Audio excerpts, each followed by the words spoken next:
Some people aren't going to like this. I don't like it. But we have to talk about it. Right then, people, welcome back to the Magpie Channel TV. I had loads of comments on the video yesterday, the Celtic vlog, obviously rattling half the Celtic fan base, if not all of them, to be fair, in the comments. I enjoyed that one, to be fair, you know what I mean? Bit of banter. But after the game, there was no banter, to be fair. It was awful. The whole day was awful. You would have seen the vlog if you haven't already. Check it out. But just when you thought it couldn't get any worse, no Isak in the team sheet, 4-0 defeat, everyone was terrible. And then you get Eddie Howe's post-match press conference all about Alexander Isak, the future of our star striker. We're going to talk about Liverpool in a minute because breaking news in the past hour or so is that they have agreed a massive, whopping €95 million fee for Hugo Ekitike. Obviously, Newcastle have tried to sign him for about 3 years now, so we'll talk about that towards the end of the show. This one has to be focused on Isak, and like I say, people aren't going to like it. People want to pretend that it's not happening. People want to pretend that our best players will never leave, and I get it. I want to do that as well. I don't want to think about our star players leaving. Of course we don't, but we have to not bury our heads in the sands in this one and talk about it, to be fair, and accept that, you know, no player is big in the club, and one day every player does leave. Every manager does leave. We're not going to have Eddie Howe forever. We're not going to have PIF forever. I had a lot of people to me saying yesterday PIF lost interest, so maybe that's for another video as well. On Isak, we have to mention it because obviously something's up, right? I said it in the vlog yesterday. I reacted live to the breaking news. I got the pop-up, team news, I reacted to it on the vlog. Like I say, check it out if you haven't seen it, where I'm saying that's not good. We then head to the ground and we're hearing that Eddie Howe is telling the press, oh, we're just managing these minutes. And I said in the vlog, managing these minutes. Would that not be by playing him then? Because he's had 2 months off. Yeah, we know he struggled with a groin injury, but 2 months. Comes back, he can come on the bench for 15 minutes to go. That's managing his minutes. Getting his fitness up to speed, getting his match levels and practice up to speed, that's how you manage it. And then after the game, Eddie Howe completely came out with all of this that we're going to talk about. And we are going to include everything because you do see little snippets where people are saying a certain thing, maybe to push a certain agenda. Romano's getting loads of stick for that. And then you've got little bits here and there. We're going to go through the full transcript, right? So strap yourselves in because we want to get the full picture. We don't want to try and say, oh, he said this, because if you do take a sentence, it can look like he's definitely leaving. If you take another sentence, you think, oh, well, he's probably staying. So we're going to even it up. And these are just my opinions. I'm not sitting here saying Isak's leaving, oh, no, nightmare. I'm also not saying that he's staying, to be fair. But we'll get into it and let us know your thoughts in the comments below. A little bit on signings as well, transfer frustrations, which we'll definitely talk about. A bit of a clear, maybe it was, to the board, to the owners. Like, the squad depth was there to see. We had lots of youngins yesterday who clearly struggled against what Celtic fans are telling me was their C team. So that's not a good look. Other targets that we're missing out on, Trafford and stuff. There is loads to get into in this video, so maybe I should stop waffling and get into it. Isak's absence explained by Eddie Howe yesterday. It was my decision to send him home. He travelled to Glasgow with us, but I decided because of the speculation to send him home. The last thing he wanted was to be sat in the stand watching. That wasn't fair to him, but I'm confident he will be a Newcastle player come the end of the window. That was the first kind of snippet we got, and then we start getting loads more about, oh, I can never guarantee a player's future. As I said, that's the first bit. Now we're going to get into the full picture. But on that really important paragraph there is the fact of Eddie Howe sending him home. It was his decision. Why would you send a player home? And he said because of the speculation.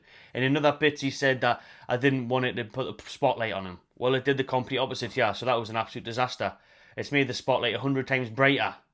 And it's made it more significant than ever. If Isak was just there on the bench and we decided not to bring him on, and to be fair, we could have done that, you could have said, oh, well, we're 3-0 down. What's the point? How easy would that have been if we were just 3-0 down at the time and Eddie Howe said, oh, well, I turned to Isak and we thought, you know, we're not going to risk playing him at the minute. We've got a big game next week in Singapore against Arsenal. We're just going to keep him fresh for that. A few more days training.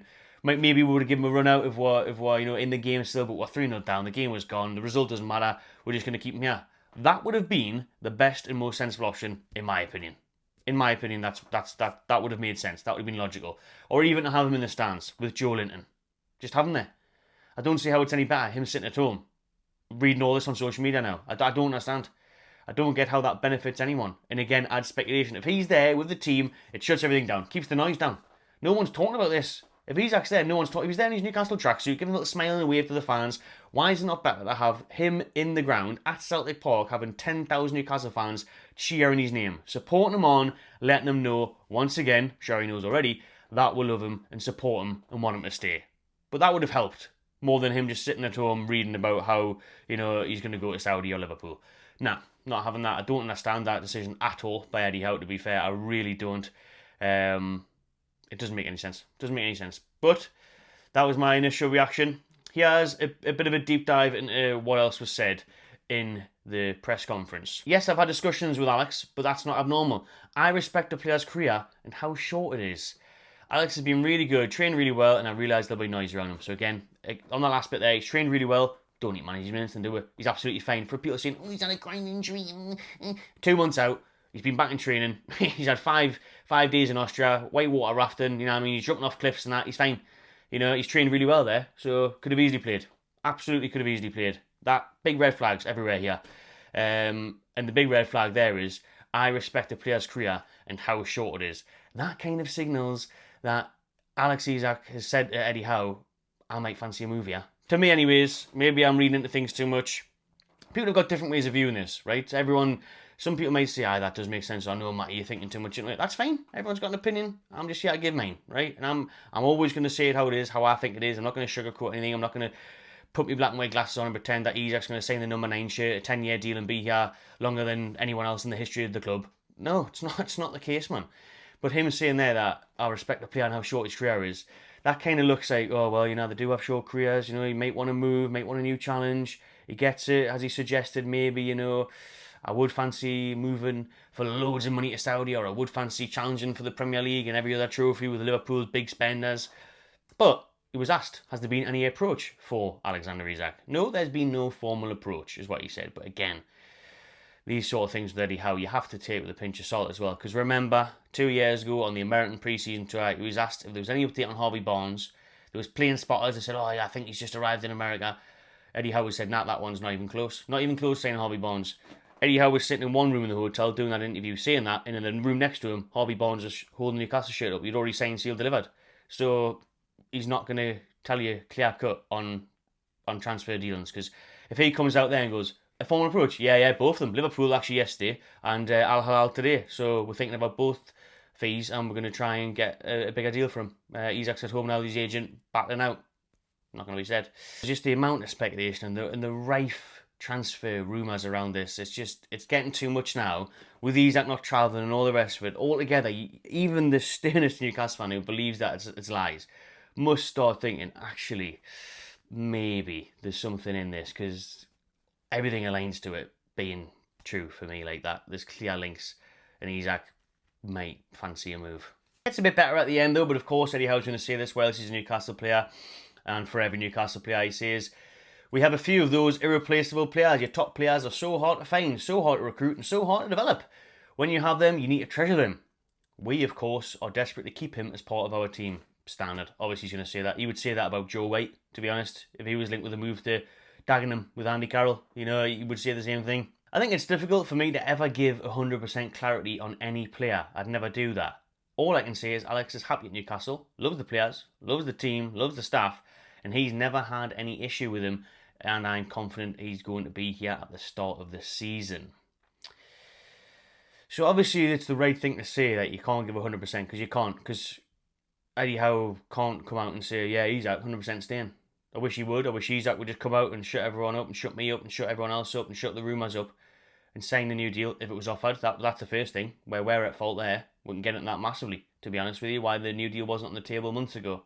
We obviously all know now that Mitchell didn't want to give him a new deal. Mitchell's left. The second Mitchell left, someone else should have slapped the contract in his face to make him the biggest earner at the club. Get him to sign it. Then this would have all been put to bed and wouldn't have to be talking about it now, and it wouldn't be dragging into pre-season in the main part of the transfer window. Or even if, you know, signing a new contract doesn't really mean that much, to be fair. We've seen John Duran sign a contract last October at Villa, and then he left in January to Saudi. Same thing could happen. But guess what? You can get more money for him. And then you've got a bit more security. Instead of saying, oh, he's 3 years left. Oh, next year he's only got 2 years left. You're in dodgy territory there. Sign a new 5-year deal. Shuts everyone up for a little bit at least, or kind of puts it on the back burner and doesn't get as much attention. But yeah, you kind of come out and say 100% because that interview could finish, the press conference could finish, he could walk out the door, and someone in the back room in Newcastle says to him, oh, by the way, Al Hilal's just bid 140, or Liverpool have approached her, it's 130. So you can never say that about anyone, never. So that's fair enough, I wouldn't read too much into that. Obviously we know he's happy. I get the impression that is happy, or at least until yesterday. I was definitely confident that he was happy and he didn't want to move. Eddie says that there, and he's confident he's going to be here at the start of the season. He also expects him to travel to Singapore next week. He said absolutely yeah to travelling on pre-season. Again, he's not going to say, oh, actually, because of the speculation, might just keep him at home. He's a big part of that Asia tour. He's going to be a big reason why a lot of the fans across there want to see him and want to come to Newcastle games and that, and that's the whole point, and entice new supporters in that part of the world to do that. You're going to kind of need Alexander Isak there, because no disrespect to Asula, we all love him and stuff, but the other players that step in, we've seen it yesterday, the young lads and stuff, I'm not sure many people in South Korea know or get excited about those names, so obviously they're going there to see Isak, Tonali, Bruno, Gordon, Alanga, Trippier, Botman. I'm aware that this video might go on for a while, so apologies, but I think it's right to give you that full picture, and that the main quotes, at least, and there's a lot of them from that press conference yesterday, but in a nutshell for me, it is worrying. It is worrying. I'm not just saying it. It's not just in the title for the crack. It is worrying. I came away and I was coming home yesterday and I was like, that doesn't sound good to me. Like, immediately, as I said and showed you in the vlog, when the team news broke, I thought, that's not good. I'm not having this managing minutes bollocks. That's not good. Leaving him out for speculation-wise, to not put the spotlight on him, makes it worse. Don't get that. Doesn't make sense. Like I say, have him in the stands, have the Newcastle fans cheering his name, have him on the bench. Don't even have to bring him on, but at least he's there. What harm is it? I don't get that at all. Has Isak's head been turned is probably the final question, and as always, let us know your thoughts on the comments then for this topic. I don't want to say yes, and maybe there I'm being quite contradictory there, and maybe I am burying my head in the sand, but I don't want to say yes. For me, it looks like it could have for the first time. When I said it yesterday on Twitter and stuff, I am worried and I'm less confident now with Isak staying this year. I always said next summer I could definitely see him moving, probably to a team abroad, hopefully. But when you see this happening now and the way it's playing out, if we don't get that new contract signed soon, make him happy. I think either way, right? I don't think Isak's too happy at the minute. We know that because he hasn't been offered the new deal. So you either A, make him happy, give him that new deal, make all the Newcastle fans happy, and he signs a new contract, and then he has the option to go next year. If we have a bad season, we don't get Champions League on the rest of it. Or you say to him, right, he does want to move. Okay, how much can we maximise this then? How much can we get from Al Hilal? Or Liverpool are going to come back in for him. We're getting to their transfer business in a minute. Who knows? They seem to have Chelsea money at the minute, so maybe. So again, it's the point of negotiating and making sure you're getting at least 140, 50 million for me, like for him, easy. When you look at what other players are going for. So I would get either of those situations sorted as soon as possible, because we need to sit down and get things right with Alexander Isak, because there is obviously something going on there. I don't want to say his head's been turned massive, because after meeting him, being in his company, lucky enough, after the cup final win, obviously everyone's in great spirits then, but I did just get a real good vibe from a real nice bloke, genuine bloke, and he does love the club, and he does get it. So I want to stay with that. I want to keep that in mind. But when you're seeing him left out, and it's only right that it happens to every player, to be honest, that the head does get turned with speculation. We're seeing it. Anthony Gordon admitted it. He said it got to him last summer when he was linked to Liverpool, and that is why he had a slow start of the season, and a disrupted start of the season, a lot of fans would say. So it does affect players, of course. It is the human. They're scrolling through social media. They're getting messages off their friends, their agents, the family, randoms, everyone. Bumping into people in the street. Obviously, it's going to affect them. So it clearly has. Is he going to push for a move? I'd really like to hope that's not his character. I don't think it is. I don't think his head's fully turned at all, to be honest with you. But it's obviously just messing with him a little bit. And to solve that, like I said, there's two options. Give him a new deal, see if he signs it, make him happy. Make all of us happy.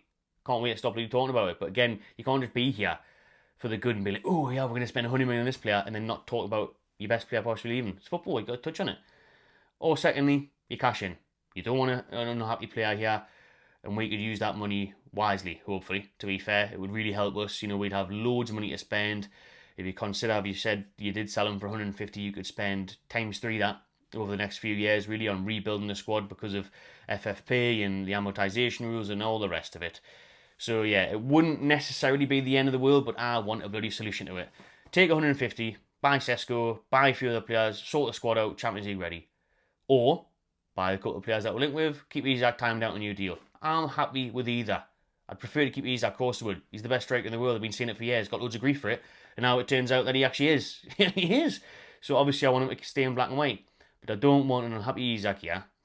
And you don't want him dwindling down his contract. I just think, for me, put that contract in front of him, get him to sign it, and make him the highest paid earner. Let him choose if he wants the 9 or not. He can keep his 14 if he prefers it. Not asked about his shirt number. I'm asked about how long he's staying here. Give him the new deal. Give him the money he deserves. And we can all move on from this saga. But let us know your thoughts in the comments. Am I thinking too much into it? Lots of fans, mixed opinions online and stuff. More so are probably looking like they're saying, you know, yeah, that's not good. But then some of those are like, I think it's fine. So let us know in the comments. Just people's opinions. So it's all it is, right? It's all it is. But hopefully we'll get this solved very soon. On the Celtic game yesterday then, it shows that we do need a goalkeeper, doesn't it? Now, everyone can make mistakes, but it's not the first time Nick Pope came flying out his box like an absolute lunatic, misses the header, and it looks like missing out is Newcastle on James Trafford as well. As we mentioned in the video the other day, Man City are looking to sign him again. They're looking to activate the buyback clause, getting him nice and cheap. Edison's linked with a move away, so that one looks like it could have slipped away once again from Newcastle, and that is an absolute shambles. We have been in talks with Trafford for over a year now, and it's another target that looks to have gotten away. Unless we move fast, can we act quick the day and just think, right, fuck it, let's go in. Trafford said he wants to move. Personal terms have been agreed for ages. Let's just pay the money and get him in, because we need him. Honestly, you've seen it yesterday, and if you weren't there, you watched the full game, and you just need to watch Newcastle games, man. Nick Pope is a very good shot stopper, but the pressure he puts on the defence and his inability to be able to play out from the back is causing so much harm and nerves to the defence, man. Because when Dubravka came in Pope's injury, we actually looked better because everyone was more composed, controlled and confident. Nick Pope kind of gets everyone a bit scatty. You know what I mean? They start looking all over the place and they're a bit error prone and everyone starts getting a bit of a mess on, and you know, you can't hound out a player for one mistake, but it's not the first time he did it. As I said, this is about the 4th or 5th time he's done it now, and he's got it in his locker. We don't want that. Imagine this was to get through the knockout rounds of the Champions League, and that mistake cost us at Celtic Park, because we could well be playing Celtic next season in the Champions League. Imagine that. No, Trafford is key. Trafford is a great goalkeeper. If it isn't him, then get another one. It's clear we need that. You know, we're trying to ship goalkeepers out. Odysseas rejected a loan move to Mexican side Pumas yesterday, according to Romano, but he's also linked with Villarreal, so he could move out on loan. And then you've got Ruddy and Gillespie that are here just for the crack, and then Dubravka's a good backup, of course. So I don't mind that, but we do need that younger, ball-playing goalkeeper who will help us massively in distribution and the way we play. So, honestly, the Trafford deal is doing my head in. I mean, last year, we nearly got done, but we couldn't quite get it over the line. This year, he was meant to be in early doors, and we've just dragged it on, dragged by heels, because there's not enough going on in the backroom staff. We're working with skeleton staff once more, but we've got one phone between everyone on a pay-as-you-go contract trying to ring round agents. It took ages to get Elanga. Trafford's still going on. Everything else is stumbling. Your Scalvini's, your centre-backs, the centre-forward search. We're interested in Vissa. We're interested. We're bidding. Are we doing anything? Or we're just exploring again? Honestly, it's boring as hell. So just get on with it. This is a wake-up call yesterday, getting slapped up by Celtic 4-0. It's a wake-up call. Act quick. Act now. On Isak, on signings, get things done, man. Because the team that is getting things done is Liverpool. I'm not going to spend too much time on this one, but we have to, again, wrap things up, because we can't talk about Ekitike and get excited about him signing for Newcastle for weeks, and then when he doesn't go, not even mention it. That would be dishonest, you know what I mean? So Ekitike has agreed a deal to Liverpool, 95 million euros. Everything's signed. It's a here we go. He's on his way to Anfield, and that is mental money, though. There's no wonder Newcastle didn't want to go through that one. And I'll go back to what I said the other day. You know, I think that is smart by Newcastle. Well, according to Liverpool fans and some journalists are saying that they're still going to go for Isak alongside Ekitike. So I'd love to know when Liverpool got taken over by a Saudi Arabian team and they can spend money. Aye, when did PIF buy Liverpool like? And then get around the FFP loopholes, splashing cash like there's no the matter. 116 million on Verts, 80-90 million pounds on Ekitike, and now they can go for Isak as well, apparently, and all the rest of it, all the fullbacks are signing that. Okay, no bother. But they are moving, they are spending, but they're getting ripped off. That is an absolute liability. You're being ripped off massively there. Let's be real. One good season in the Bundesliga, and he's costing 95 million euros. That's insane, man. So when people try and say, oh, Langer's not worth 55, James Trafford's not worth 35, 40, I think they are, like, because this market is mental. Absolutely insane prices going around in 95 million for Ekitike, man, that's crazy. But I do think he's a good player. I think he could be a very good player for Liverpool, or he could flop like Nunes. Hopefully it's the latter. That'd be funny.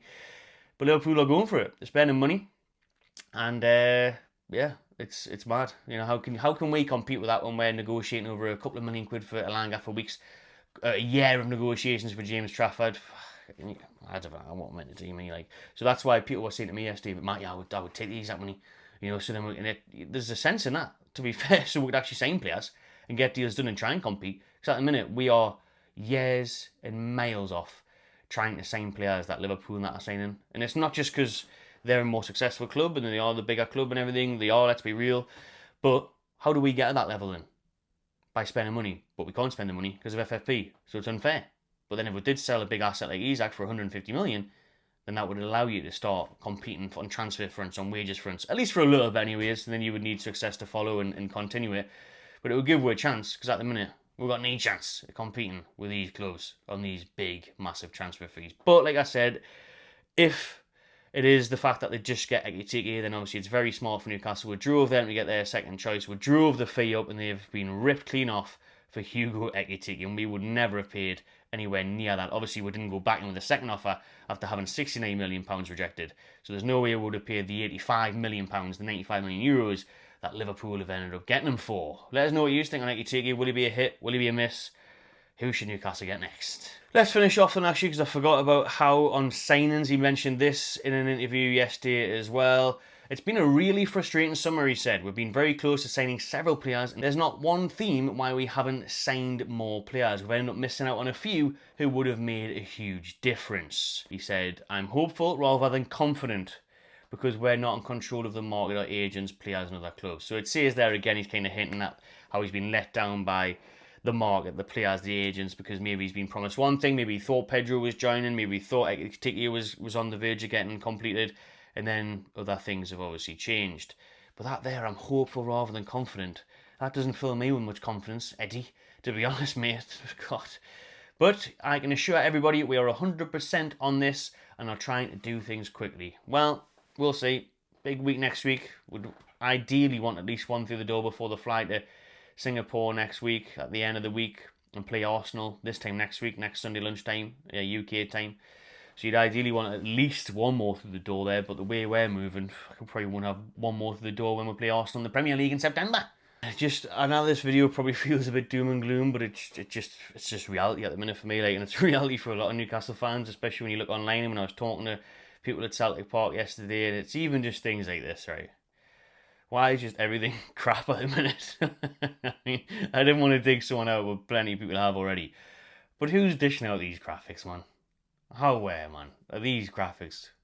What's going on? They're trying to be cool, minimalistic, simplistic. It's not a coffee shop menu, right? It's just a score. The logos are tiny. You can't even see them. It doesn't even say who won 4-0. I guess you just have to assume that the first one is because it's the home side. If you just woke up or you're in the other side of the world and you're like, oh, I'll check the Newcastle score from the official Twitter account, 4-0. Oh, or especially the one at half-time where it says 2-0. We've got a thumbs up from Trippier because we're getting beat 2-0. However, man, sort it out. It's not hard just to put the fucking numbers there and the badges. What is going on? Everything's just a bit of a mess at the minute. We really need a good week next week. We really need a big week heading into the big pre-season tour in Asia, to be fair, and more importantly, getting ever closer to that first game away to Aston Villa. But there we go, everyone. There's your happy, clappy Sunday update. Hope you enjoy the rest of your weekend. Let us know in the comments your thoughts. Hopefully, we are smiling a bit more next week, and we have some better news to give you. We'll wait and see. Maybe I'll be in a better mood then. Maybe I'm still tired of crappy Glasgow yesterday and all the terrible things that happened on the matchday vlog. I've had enough. I'll see you later. Subscribe to the channel in a bit.